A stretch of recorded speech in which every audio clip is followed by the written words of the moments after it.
Hey there, and welcome to episode number 22 of season 2. So 22 of season 2 of the World of Presentations podcast, brought to you by us at presentation agency 356 Labs.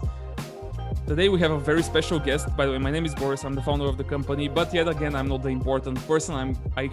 I'm really into introducing you our guest today because he's a very, very special person. It took us a lot of time to have him on the podcast, and as part of Present to Succeed, he's going to open the event. So JP Phillips is today with us. David, welcome. Welcome to the podcast finally. Thank you, man. Thank you. Sorry that took a bit of time. It's been a bit busy the last half a year or so, but I am absolutely thrilled to be here. I've heard a lot of your previous episodes. So yeah, I'm super stoked to be here. And I know Mark Bowden is going to be presenting with me as well later on when we do the show. Mark will be with you. Chase will be with you. There are just a lot of great people that are going to be around you for sure. However, before we talk about anything related to the conference, let's kind of let's just do a quick intro for those of you who don't know you, and for those of the people who are listening and don't know you more or less.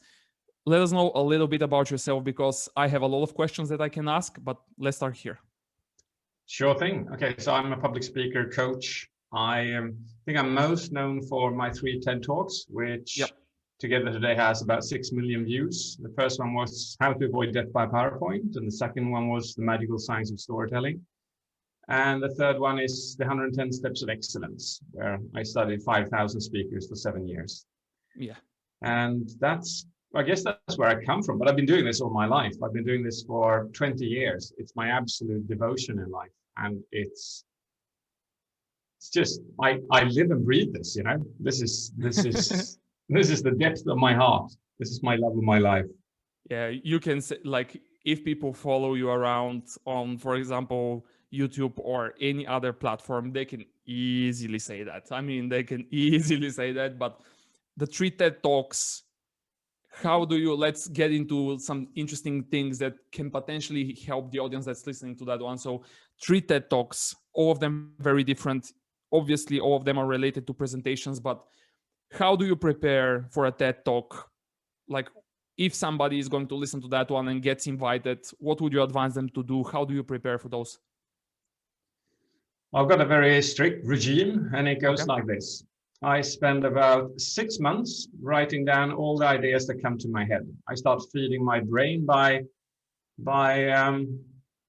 I guess I don't actually read books on storytelling if I'm going to do a talk on storytelling, because that kind of infects my brain. So instead, I read good stories.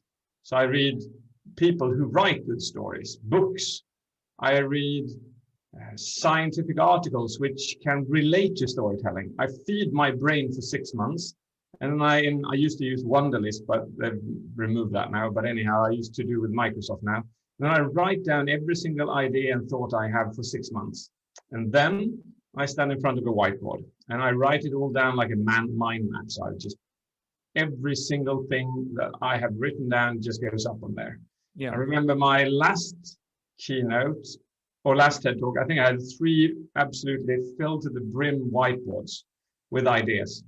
Okay. And then when I had written all that down, I started looking at them, and I think I spent about 2 days just trying to find a thread in them. Like, what is logical? What adds up in this? And then when I had that, I spent a day kind of finalizing the flow and the progression of the talk. Yeah. And then I started writing the manuscript, and I write down every single word I'm going to say, and then I try it, and then I kind of redo parts, and then I try it again and redo parts, and then I keep on doing that for a couple of days. And then when I'm done with that, I start rehearsing it, and then adding gestures, adding body language. And last but not least, I start adding facial expressions. Okay. And as I go along, I change a word here or there, but I don't change that much from the manuscript when I've come so far. But obviously in the TEDx process, you also have to send your manuscript to TEDx. at a certain point of time in order for them to kind of confirm that it's good and okay. So that's part of the process as well. Okay, so you said, like, first of all, the interesting thing here, I believe, for everyone that's listening will be, first of all, you haven't even mentioned PowerPoint or Keynote or Google Slides or any tool like that, which is obviously a sign for, I hope, for people that are listening to that one. And second of all, you mentioned also rehearsing. Like, how much time do you rehearse for a talk or for those 3 talks that end up accumulating that amount, that crazy amount of viewers? Like, let's just get into the context for people to hear, because I don't know whether or not you notice it, but at least with the people that we work with, they believe that, it's like, it's a blink, it's very fast, they just go there and deliver it. And it's a big success. However, how much time do you spend on making those presentations, making those talks successful? I think I prepare something around 4 to 6 hours per minute. Okay. 4 to 6 hours per minute. Yeah. Okay, so that is what? So that's on the normal TED Talk, let's say 20 minutes. Let's kind of say that it's 20. What does it mean? Like, this is maybe 80 to 120 hours per talk. Yeah, that is just think about how many people do spend that amount of time on their presentations, only on the rehearsal part, right? Only on the rehearsal part. Hopefully people will kind of listen to what's happening here and what type of commitment we are talking about here. But that's like, if you want to make it very, very good, and if especially it's going to be recorded, it's such a public talk like the TEDx-Talks or a TED Talk, it's obviously like big deal. All right, so then you also talk in one of those talks, you talk about those 110 public speaking techniques that you found, and you mentioned it at the beginning. Like, give us the behind the scenes. What happened there? How did you came up with all of that? Like, what can people expect? Because we should definitely link to that one afterwards. So what happened was that probably around 10 or 12 years ago, when I was doing coaching, I started seeing patterns in people's behaviors. So for instance, maybe one was tilting their head to the left when they said something empathetic, and then somebody did not. And the impression was different. So I asked the person who did not to tilt their head as well, and the impression was better. And I thought, my God, wonder if we have like a limited amount of skills that we use when we communicate. There has to be a limit somewhere. And I started looking around, I couldn't find any books on it. So I may have just started using Excel, and I wrote down every single skill I could use that anybody used during their talks and presentations and meetings. And I went on for about, I think, 5 years for doing this. And it didn't strike me that it could be something useful for others. So I think the last 3 years, I more systematically started doing it, and my team started helping me. And I remember the last 6 months, I couldn't find any new skills, like major skills. I found 160, I think, in total.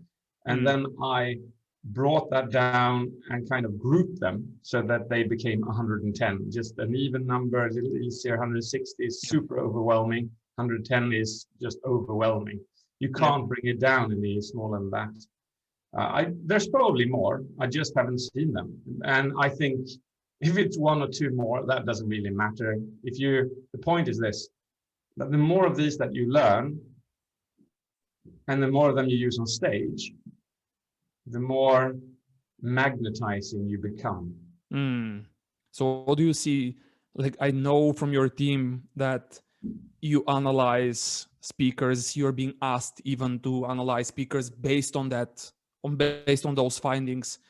Like, do you have an average of the speakers that you analyze? Like, what do you see? Do they get 55 at least? Like half of them at least? Like, what's happening there? Okay, so it's quite a complicated algorithm behind this, but very easily put, it's like this. You have the 110 skills. Each skill is weighed differently. So a pause is given a higher score than a smooth gesture, for instance. Okay. All right, so a person can score on all of these, but very low, or they can score all on these and very high. So based on that, our scale is 0 to 110. And I would say that the average person, they deliver around 25 to 30 points. And I would say the average manager delivers 30 to 35. The average public speaker delivers somewhere around 55. Okay. And the average professional speaker delivers somewhere around 60. Wow, that's not that high. Think about it. No, you have to go pretty.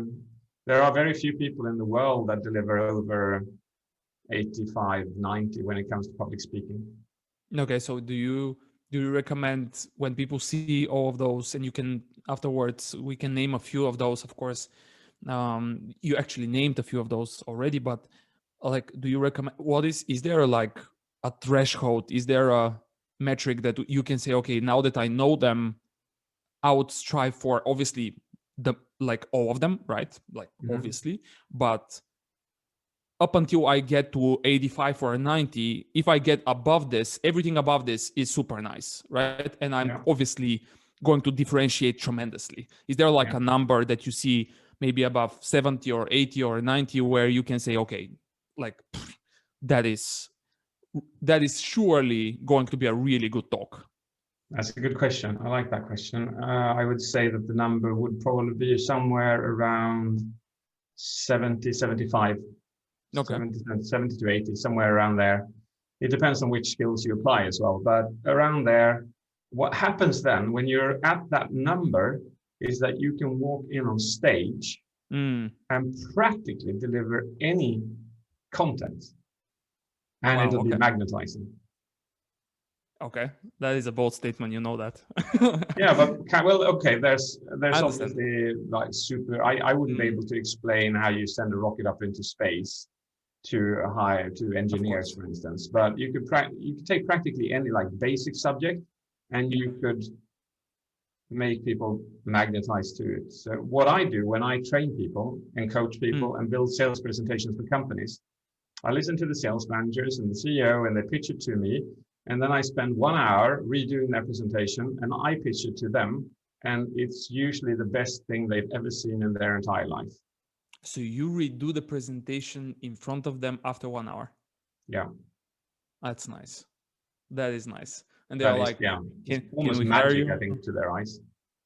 Like, can you work for us? Is there any moments like that? So what do you think of us buying your business and starting working with us? Is there any moments like that?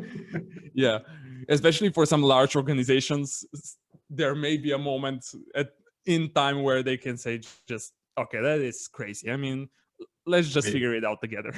They usually say crazy, yeah, but then I've done it for 20 years as well. So that's, it's just becomes natural to me to see all the quirks and all the things I have to do. Yeah, of course. So you said that you group them, right? You group them, and now there are 110. Like, if we have to kind of go through them, just an overview from the top, what are the groups? Can you kind of go from like a very abstract view to summarize all like those important things? The main categorizations are body language, and then we've split out gestures because that's a rather big part of body language. And then we've split out facial expressions, and then we've split out language. And then we've actually split out nervousness as well as a category itself, because there are 6 or 7 very specific tells if a person is nervous.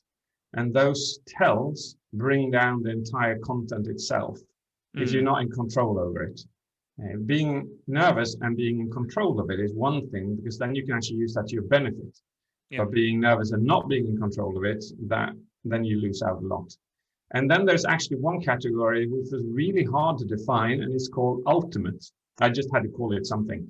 And there are 10 different skills in that category. And it's like when you've fulfilled all the others, then you can start to max out on ultimate. So for one, just give you one idea what ultimate could be. It could be loves presenting, right? So that's an ultimate skill. It's like you love to present. You can see in the person's eyes, in their body language, in their face, in their voice, but everything they say, they absolutely make love to their own presentation. And when you see a person devour and love their presentation and presenting that much, you copy their behavior through your mirror neurons, and you get all excited because that person is excited. You fall in love with the subject because that person has fell in love with the subject. And that's a very hard skill to define, and therefore it's under ultimate as one particular skill where you can gain quite a lot of points. And a lot of speakers are usually around 3 or 4 or 30 or 40% of that one, because they've done their they've done their talk so many times that they're tired of it.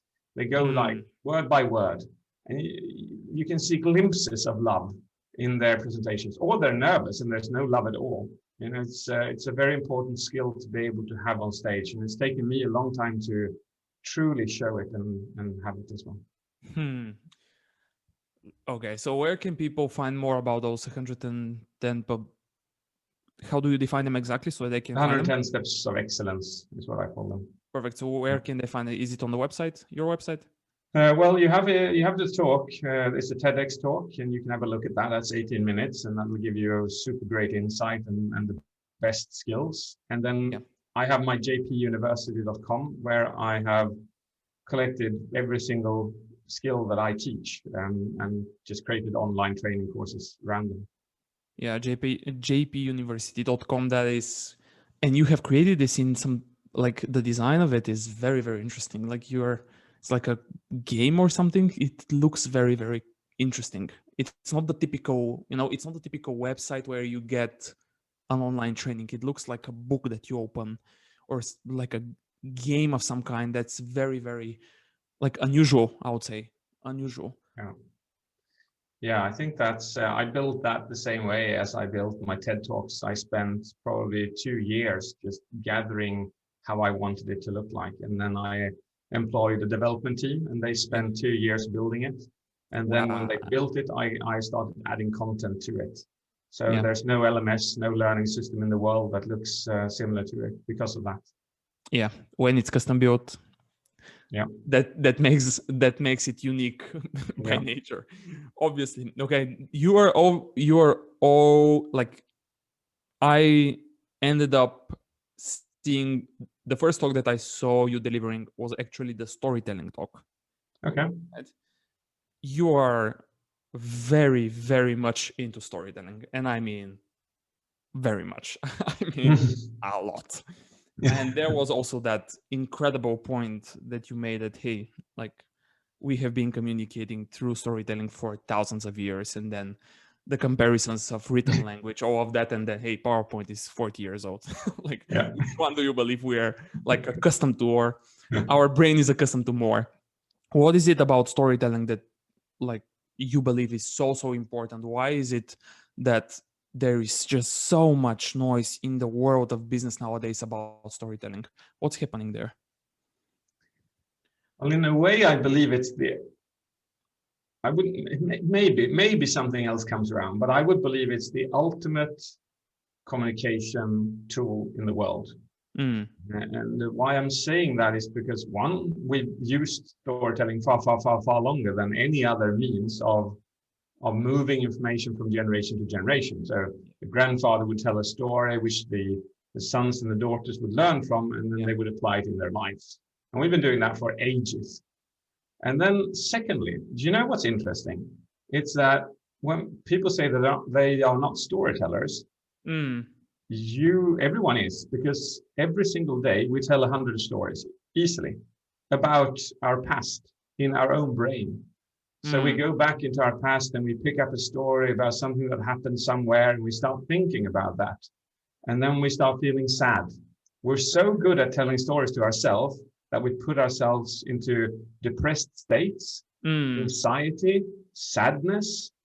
And then some of us are really good at telling positive stories to ourselves, i.e. we pick up the good examples from life. Oh, wow, when that happened. Oh, when that's going to happen. Oh, when I succeed with that.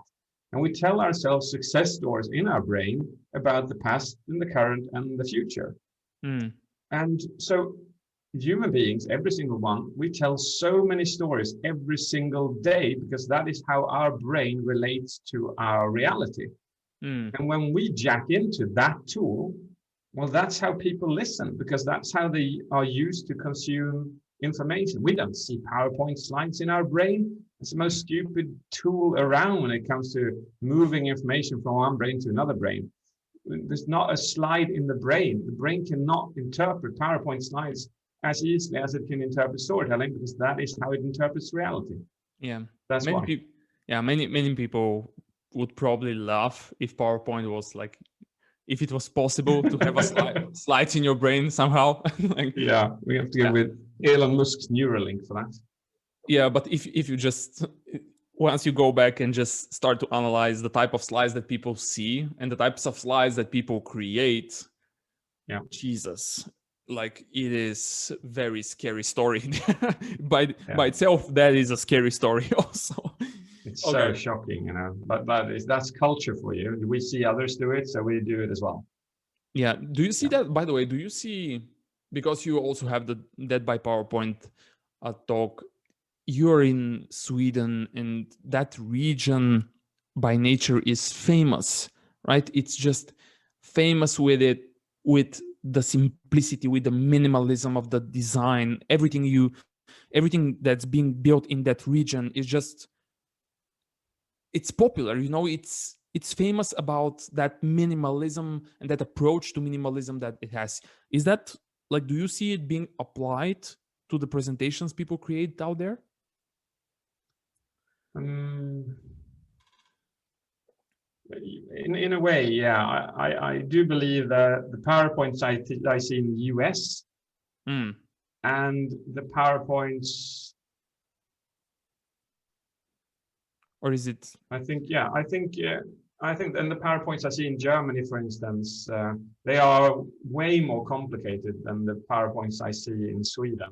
I think there's a certain thing to what you're saying, that there is definitely a sense of simplicity in our PowerPoints compared to those regions, definitely. yeah. Okay, that is interesting. We were like, wait a minute, what is this? So it's now December almost 2020. So we were a year and a half ago, we were actually in Stockholm, in this incredible place which was called, it's a co-working space, wait for it, Epicenter. Is it Epicenter? Yeah. I've been So there. we were there, that place, by the way, for everyone that can, once all of this corona stuff disappears, go to Sweden, go to Stockholm, just because of Epicenter. It is incredible. And the guy that owns it has a chip in his hand which unlocks the doors. Yeah. I mean, it is super nice. But when I first saw him, he was like touching with, obviously people won't see that, but bringing his hand very close to the lock, and the door was opening. I was like, what is going on in here? So it was, then I heard that somebody was actually asked to friend him. So he asked somebody to friend him. And the way he did it was to get his hand very closely to him, because this was sharing his LinkedIn profile, or something like. I know it. Yeah. Oh my God! I mean, that is insane. Anyhow, but when we were there, we were talking about, because we ended up working with a very cool company in Sweden, and we were planning this trip to there. So we decided, hey, let's meet them, let's talk with them, let's deliver something in Epicenter, because we had some friends there. And then we saw that people were like, because we were showing their case study, the sales collateral, the sales presentations that we created in collaboration with them, and everyone seemed so shocked of the simplicity. First of all, what shocked me for Swedish is that they don't get to seminars and web or workshops after 6 p.m. That was like incredibly shocking. Like, that it was, when we, as you said, when you see somebody, just their reactions tell you something. When we ask them, hey, why don't we do it after working hours, and their initial response, their initial reaction is like, no, we're not. Like, nobody does that. So we were like, why is that? Oh, we have children, we have this, we have that. I was like, wow, that's interesting. But anyhow, we were surprised that people were, how can I say, people were kind of pleasantly surprised by the simplicity of their presentations. And I was like, wait a minute, this is Sweden. This should be the normal, right? Why are people amazed by stuff like that? It should be, obviously Yeah. there is quite some things to be done there. I'm not saying Swedes are good. I'm just saying that they're slightly better than the US and the Germans when it comes to making things more simple. I'm not saying that you can walk into any boardroom in Sweden and their PowerPoints are sublime. That is not the case by a part of, yeah. Okay, obviously, so they have the design to work on. They have the 25, 35 points, more or less, on the speaking skills. There is quite some work, obviously. Okay. Oh, yeah. Yeah, so you, just going back very quickly to the storytelling, you also did quite some research in regards to the chemicals that storytelling provokes and that being released in people's bodies. Can you kind of elaborate like very quickly on the most basic type of things here? Because mainly you said it very well that, hey, we were born this way, we communicate this way, this is the natural type of thing for us. However, then when you supported it with those points, when you talked about the chemicals that run through our bodies, then it's like, okay, now that is serious stuff. So that gets like serious. So can you elaborate quickly on that one? Yeah, sure. So yeah, we have neurochemicals and hormones that are part of how we feel, and which one we have a concentration of makes us feel one way or another. So, for instance, if you look somebody deep into their eyes, a neurochemical called oxytocin is released, and we feel that we bond closer to that person. Yeah. Now, the same thing works in storytelling as well. So if I tell you a story about something sad that has happened to me in my life and you feel empathy for me, oxytocin is produced and we bond. So if I would like to bond with you now, I could then simply tell you a personal story and your oxytocin would be released in your brain and you would bond closer to me as a human being. We would become friends faster. And knowing that which neurochemical does what in the brain and which story you should tell to get what kind of effect, well, suddenly you have the most powerful tool in the world. There's just simply no other tool where you can inject different neurochemicals based on different stories to get different psychological effects. It's insane, really, that it's not used more. And it's obviously super dangerous as well, because if you're manipulative, you can control another person's brain like a puppet at the end of the day. It's very, very dangerous, very powerful. Yeah, I think that there was quite some research done also. Kendall Heaven, who is joining the conference, I don't know if you know him, but he's going to talk because he's one of the people that did quite a lot of those EEG, fMRI scans in regards to storytelling and story in itself. So he was actually hired by the US military and the government there to kind of analyze, hey, like what makes it for some of those terrorist organizations, what makes their communication so effective, right? Yeah. Like what are they doing? And it turns out that they are obviously incredible in storytelling and in how they kind of convey their stories. That's their most powerful weapon, more or less. Yeah. So you're going to talk about that part, the storytelling part, and your session is on storytelling at the conference. What should people expect to hear from you there? Like, give us an overview of, let's put the expectations high, as people say. Yeah. So what can be? I believe if you haven't heard my talk before and you haven't really dived into the part of neurochemicals when it comes to storytelling, you will be blown away. Yeah, and that's just, the bar is set at that level, because I know I've done that all over the world for hundreds and thousands of people, and the effects are the same. You go like, oh wow, that's insane. So you can actually feel the difference between different stories and the way they impact you psychologically. And I do that live. Yeah, even virtually though. It works even virtually. Yeah, it's still live though. Yeah, it is still. Of course, it is live. But what do you see? So obviously we have set the expectations very high. So now you, like, a lot of things changed. People moved from in person to online to Zoom to Teams to whatever, to what do you see is being different there? Like, you work with a lot of people all across the planet. Like, what do you guys see that's different? What do you advise the people that you work with to change in the way they present or prepare to present, because they now have to deliver it through a camera, through a Zoom call, through some type of software? Like, are there any tips and tricks here from your end? Yeah, absolutely. Well, number one, So the 110 skills have never okay. been more important. Okay, right? that's interesting. Because when you're at the camera, you don't really have that connection in the same way. There's a discrepancy, and therefore using your facial expressions, using your voice, being able to pause, being able to increase pace, slow pace, bass pace, up volume, down volume, emphasis, using those is incredibly important now. It was important before, but it's even more important now. So I would say the number one thing is that people believe, it seems like so many people believe that, hey, I can do the same things I did before in video. But it doesn't work like that, because our attention span is shorter when it comes to not being in the same room with other people. Yeah. We can easily look at our mobile phone. We can easily think about other things. We can easily be in another world.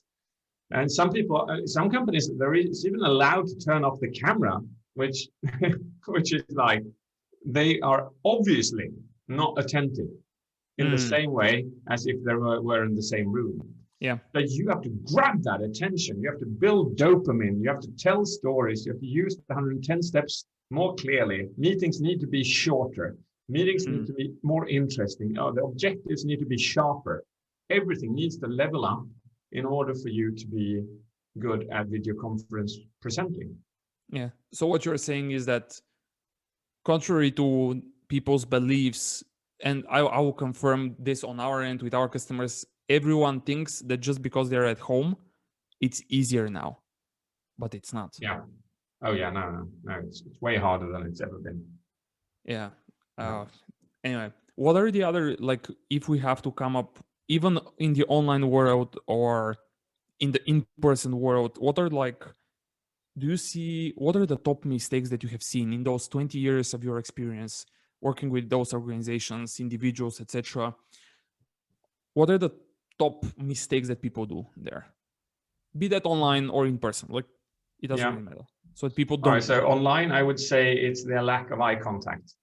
Okay. There are numerous studies which show that eye contact works through camera as well. So by looking into a person's eyes through camera, you can get a connection with that person. And then people, they place their camera where their screen is not. Yeah. So place the camera where the screen is, so that when you look at the camera, it seems like you're having eye contact with the person that you're talking to. I would say that's definitely number one when it comes to online. And when it comes to physical and online, I would probably say that it's filler sounds. I believe filler sounds is one of the most obvious and common errors that people do.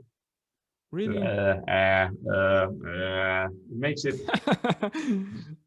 The interesting thing with filler sounds, when you listen to people who have filler sounds, they usually have a higher frequency of filler sounds when they are not telling the truth, when they're uncertain, when they're insecure, when they've lost their train of thoughts, when they're nervous. That's when they usually have more filler sounds. When they're comfortable, they don't have filler sounds. And the problem with that is that if you're presenting something that you know really well, but you have filler sounds, it seems like you don't know what you're talking about. Yeah. Therefore, I would say that the number one of these 110 skills would be to remove your filler sounds, because what that means is that you can present anything and it will seem like you know what you're talking about from that perspective. Yeah. Yeah, that would be an important one. But God, there's so many mistakes done in presentations that it's saddening. It's like the TED Talk that you and I talked about in the beginning. So when I do a TED Talk, I know if I do it well, if I just, what is that? That's not a lot of time. What is that? I spend 2 weeks. I'd spend 2 weeks in total preparing, setting the disposition and practicing, maybe 3 weeks. over a little bit more of a span of time. But the thing is this, that just have a look at Death by PowerPoint. I think I've flown and delivered keynotes in somewhere, I don't know, maybe 30, 40 countries, just based on that TED Talk alone. It's generated so much in my career and cash-wise, and it's insane that people think that putting time into preparation is not worth it. And then you have companies and the people, they complain and they go like, they don't understand. Why is it moving so slowly? Why don't they comprehend? What am I not making clear? Oh my God, just prepare your presentations just really well, and you don't have to do them again. The people will run out there flying with energy. Yeah, that is, this one, I cannot agree with you more. I am constantly blown away by how many people just miss on opportunities, just because they're not prepared. Yeah. And how big of opportunities they miss.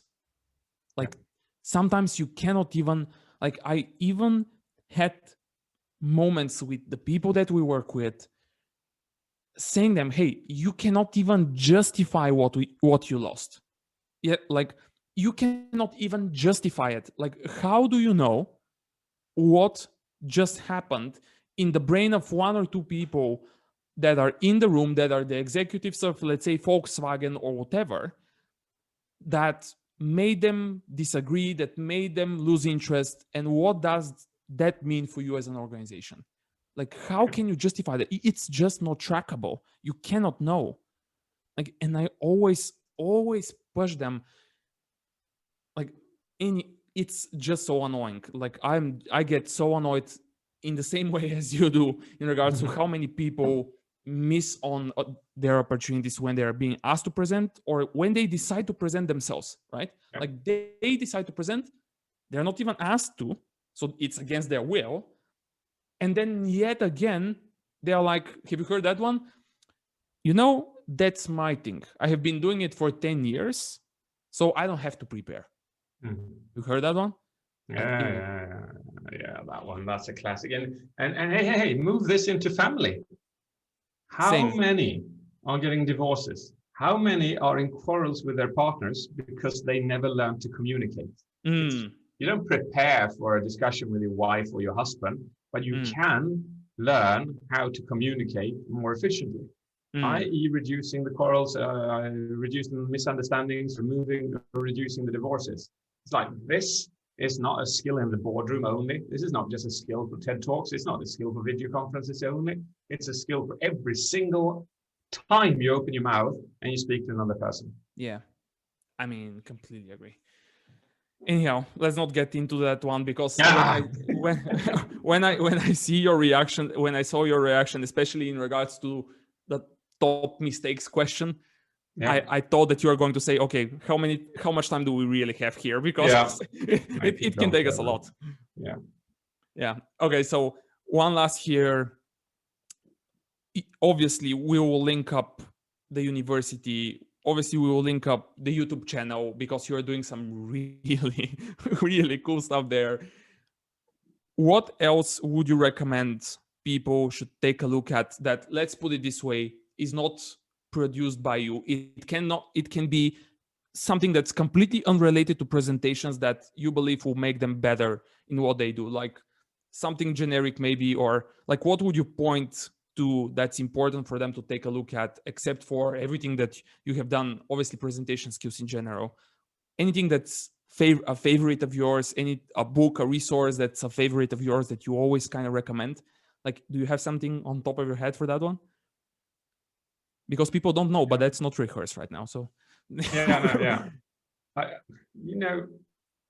it's not a resource itself, but I think it's a fundamental way of thinking, and it goes like this: that if you are a speaker or a keynote speaker and you do talks on, I don't know, body language, don't read other people's books on body language, because then your talk will just become equal to their books and their talks. Okay. If you want to succeed as a keynote speaker, if you want to succeed as a presenter, you need to cross reference from other subjects. So for instance, when I did my How to Avoid Death by PowerPoint, I actually read books about window marketing. Like how do you furbish a window in a shop for it to look good? Okay. And there are experts at this. So I read books on that, and then I applied those skills into How to Avoid Death by PowerPoint. And then when I did storytelling, I read books about the neuroscience of how we think. And then I applied that to storytelling. And when I did my JP University, I did the same thing. So whenever I build a product, I use references from other areas which relates to mine, but is not obvious. Yeah. So I would say that would be my tip for find a source. Read things that are not obviously related to yours and get creative from there. Yeah, it's funny that you say that, and I will end obviously on that one, but it's funny that you say that because this morning you probably have heard about those guys that are doing they have this platform that's called Masterclass, right? Do you know that one? Mm-hmm. So I was looking at the Masterclass, forgot his name, obviously he's very popular in the architecture world. So I was looking at his Masterclass this morning, and I wrote down something from one of his first videos that I'm going to now say to our designers, which is like exactly as you say, hey, look for the cross-reference, because there's so many things that you can just take from everyone else's industry. And when I heard him saying, so he said more or less that, like, listen to the customer, understand the customer, and beyond the customer's needs and who he or she is, there is just so much space for creativity. Because that one is, I'm going to present it right now to our team here, because sometimes I have heard at some points in the process, people saying, yeah, but their brand is not good enough. Their brand is just limiting.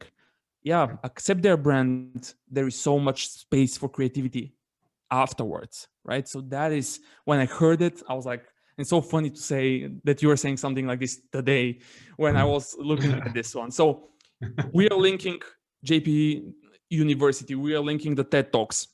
Obviously, where can people talk with you? Is it LinkedIn? The fastest? I think, no, actually, I would say I'm most active on YouTube, LinkedIn, and Instagram. Yeah. Okay. And on Instagram. Okay, that's interesting. Didn't know that. Didn't expect that. That's usually where I talk to people personally. On LinkedIn, there's so much activity that I have to have people who help me out. So I've got 2 people helping me out on LinkedIn responding. So, okay. So you have assistants that are, Instagram. Yeah, helping you out there. So Facebook, Instagram, YouTube, obviously LinkedIn, careful there, guys. Careful there. So we will link everything up. Thanks again for spending this already 50 minutes here on the podcast. 50 minutes already. Thanks for taking the time. Thanks for accepting and being part of the conference that's coming up. Definitely looking forward to seeing the session, and definitely looking forward to, I don't know, like you joining us again for something else at some point. Yeah, why not? sure. Why not? Absolutely. Let's do it in the future. Yeah? Absolutely. So thanks everyone for listening. You can find absolutely everything David is doing in the show notes. And if you want to know more about what we are doing, it's also going to be in the show notes. Just look for things that are called 356 labs and not 365 labs, because David, a lot of people make that mistake. And if you want to know more about the conference where David and a lot more are going to speak and are going to be presenting on very interesting things, it's called presenttosucceed.com.